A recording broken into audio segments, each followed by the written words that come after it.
जय श्री राम भक्तों, दोस्तों। कथा बहुत ही सुंदर है। आज की कथा है कबूतर और तोते का दर्द तथा वट वृक्ष। आइए कथा श्रवण करें। बहुत समय पहले की बात है। एक वन में एक बार बहुत जोरों का तूफान आया। वैसा पहले ना किसी ने देखा था और ना सुना था। मूसलाधार पानी बरस रहा था। रह रहकर बिजली कड़क रही थी। हवा इतनी तेज थी कि सभी को उड़ा ले जा रही थी। वृक्षों के कोटरों में रहने वाले नन्हे पंछियों के दिल कांप उठे। उस भयंकर तूफान में वृक्ष भी न खड़े रह पाए और एक एक करके गिरने लगे।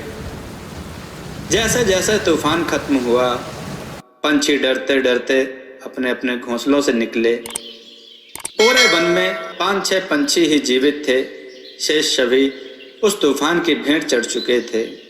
अपने अपने संबंधियों के दुख में वे सभी के आंखों में आंसू आ जाते। उन्होंने 2 दिनों तक भूख प्यास सभी चीजों का त्याग कर दिया था। पूरे के पूरे वन में एक बरगद दादा ही बचे थे और सारे वृक्ष तूफान में गिर चुके थे। बरगद दादा से पंछियों का दुख देखा ना गया। उन्होंने प्यार से सभी को अपने पास इकट्ठा किया और बोले, बच्चों, अभी जिस प्रकार की स्थिति है उसका निडर होकर सामना करो। सोचो, ऊपर वाले के लिखे हुए को कौन टाल सकता है। यह तो जीवन में निश्चित रूप से आते ही हैं। उठो, साहस से स्थिति का सामना करो।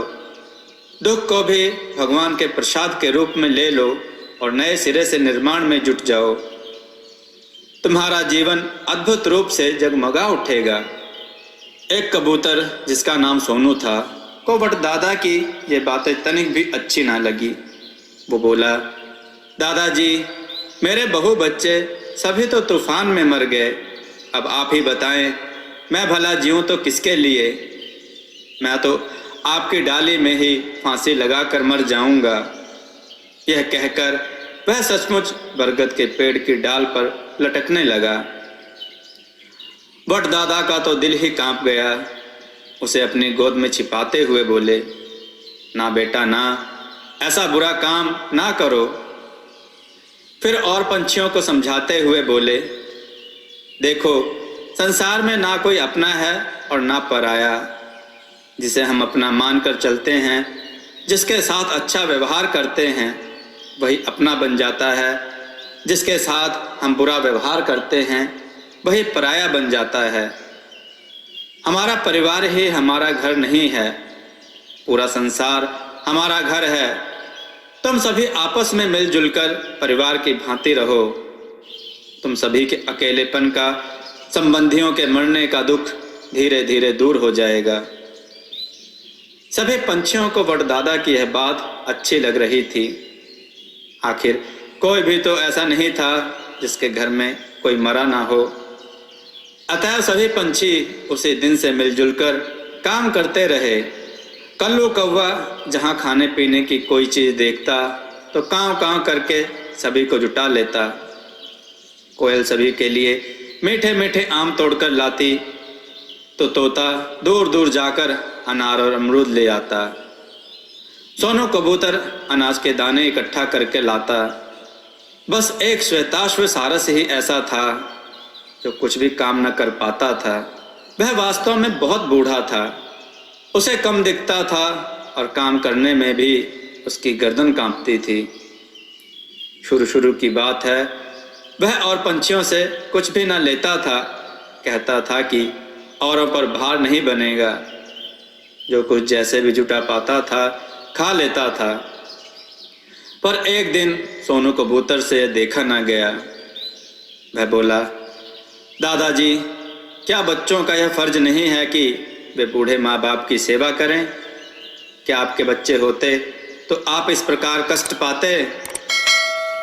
उसके बाद बीच में ही काट कर श्वेताश्व बोला, आखिर जरूरी तो नहीं कि वे मेरी सेवा करते ही रहते। तैश में भरकर सोनू कबूतर कहने लगा, ओह, धिक्कार है उन नालायक बच्चों को जिनके लिए माता पिता जीवन भर त्याग करते हैं और बड़े होने पर जो उनकी परवाह तक नहीं करते। ऐसे बच्चों से तो बच्चों का ना होना ही अधिक अच्छा है। 2 पल रुककर सोनू कबूतर फिर कहने लगा, पर दादाजी, हम आपके नालायक बच्चे नहीं हैं। यदि आप हमें पराया नहीं समझते, आप हमें जरा भी स्नेह करते हैं, तो आपको हमारी सेवाएं लेनी ही पड़ेंगी। श्वेताश्व की आंखों में खुशी के आंसू भर आए। वह सोचने लगा कि मेरे अपने भी बच्चे होते तो क्या वे भी इतना ध्यान रख पाते। तभी वहां फुदक कर कोयल, मैना, कौवा, नीलकंठ आदि सभी पक्षी आ गए। नीलकंठ कहने लगा, दादाजी, अब आपको खाना खोजने के लिए कहीं भी जाने की जरूरत नहीं। यह सभी आपको थोड़ा थोड़ा खाना लाकर देंगे, बस आपका पेट भर जाएगा। खुशी से श्वेताश्व का कंठ गदगद हो गया। वह एक भी शब्द उन सबके आगे बोल ना पाया। एक दिन जब सभी साथ साथ खाना खा रहे थे तो कोयल बोली, हमें ऐसा लगता है कि आजकल वट दादा बड़े ही उदास रहते हैं। सभी पंछी एक साथ बोले कि हम सभी को लगता है कि वे हमसे कुछ दुख छुपा रहे हैं। चलो चलकर उनसे पूछते हैं, तोता बोला। खाना खाने के बाद सभी वटदादा को घेर कर बैठ गए और उनकी उदासी का कारण पूछने लगे। बड़ी देर तक वे ना करते रहे।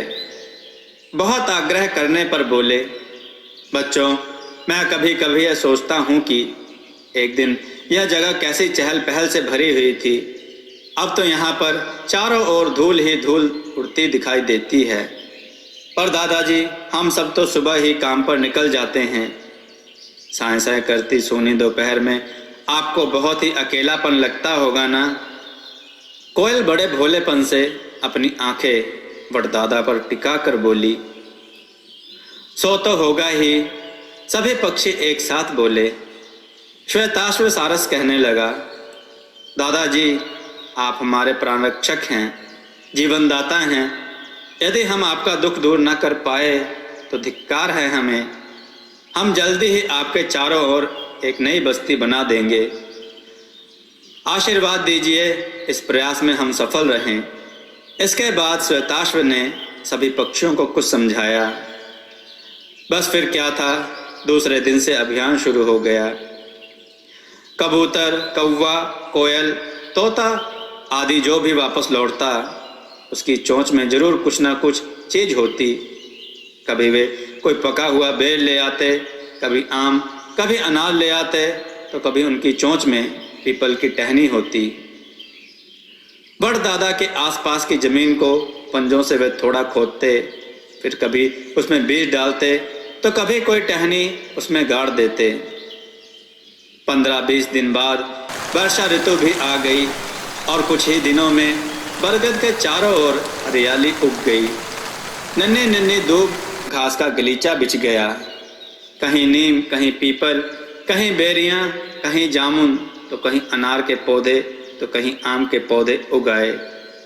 तरह तरह के फूलों के पौधे भी उगने लगे। कुछ ही वर्षों में वे सभी खूब बड़े बड़े हो गए। अब तो वहां दूसरे पंछी भी आकर बसने लगे। कुछ ही समय में पेड़ों पर पंछियों की अच्छी खासी बस्ती ही बस गई।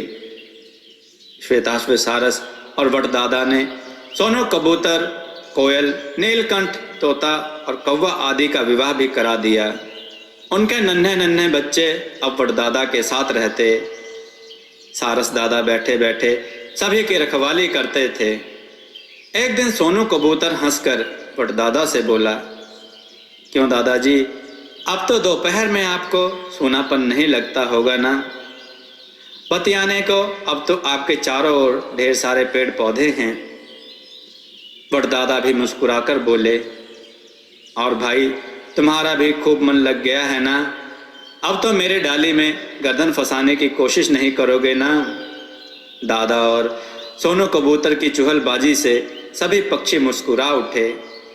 उन्हें सहसा ही तूफान वाला दिन याद आ गया। वे मन ही मन सोच रहे थे, जब हम एक दूसरे को पराया समझ लेते हैं तो दुख ही दुख पाते हैं। सबको अपना आत्मीय बनाकर चलने में ही जीवन का सच्चा सुख है। धैर्य और विवेक से मिलजुल कर काम करने से बुरी स्थिति भी जल्दी ही दूर हो जाती है। दोस्तों, आपको यह कथा कैसी लगी? अपने विचार और सुझाव कमेंट में जरूर दें। हमारी कथाओं को लाइक करें, हमारे चैनल को सब्सक्राइब करना न भूलें।